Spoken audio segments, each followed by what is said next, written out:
একটু আস্তে আস্তে করে পকার না পকার।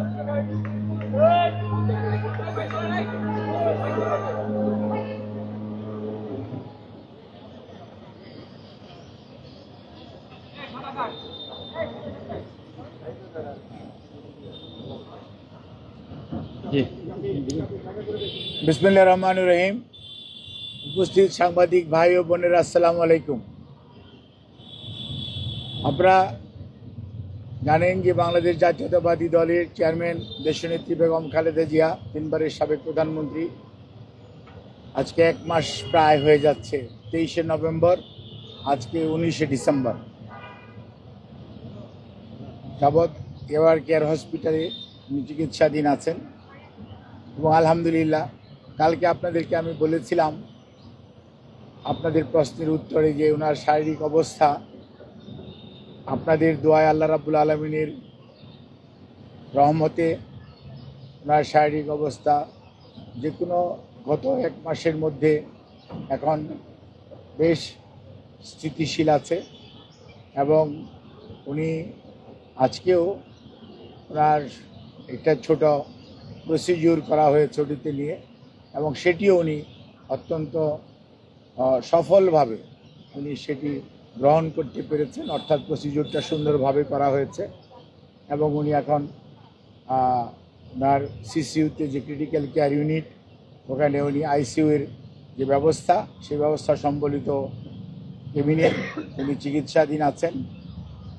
আমরা আমাদের ভারপ্রাপ্ত চেয়ারম্যান জনাব তারেক রহমান এবং আমাদের ভারপ্রাপ্ত চেয়ারম্যানের সহধর্মিণী ডাক্তার জুবাইদা রহমান এবং শর্মিলী সৈয়দা শামিলা রহমান এবং শাইম ইস্কান্দার সহ পরিবারের সকলের পক্ষ থেকে এবং দলের পক্ষ থেকে আপনাদের মাধ্যমে দেশবাসীর কাছে আমরা দোয়া চাই।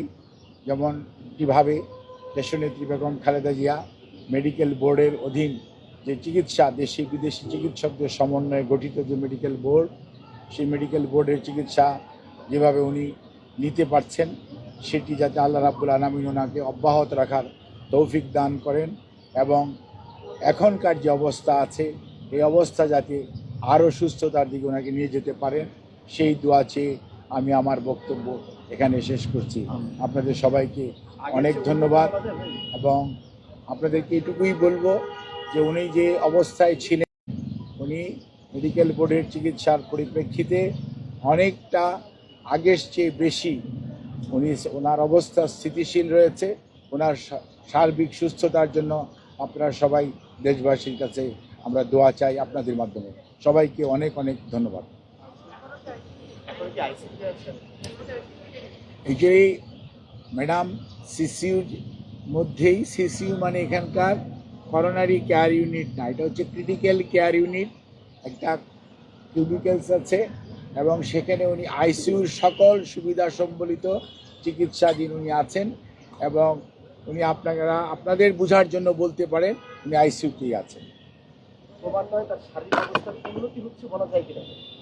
আমি তো আপনাদেরকে বলেছি যে আমি 2টি শব্দ উচ্চারণ করেছি। একটি বলেছি আলহামদুলিল্লাহ, দ্বিতীয়টি বলেছি যে গতকালকে আপনাদেরকে বলেছি সেই তুলনায় উনি আজকে ওনার শরীরের উপর একটা প্রসিডিউর করা হয়েছে, সেটি উনি অত্যন্ত সফলভাবে উনি গ্রহণ করতে পেরেছেন এবং উনি এখন এই মুহূর্তে ওনার অবস্থা স্থিতিশীল আছে, অর্থাৎ ওনার অবস্থা অবনতি ঘটে নাই। ধন্যবাদ।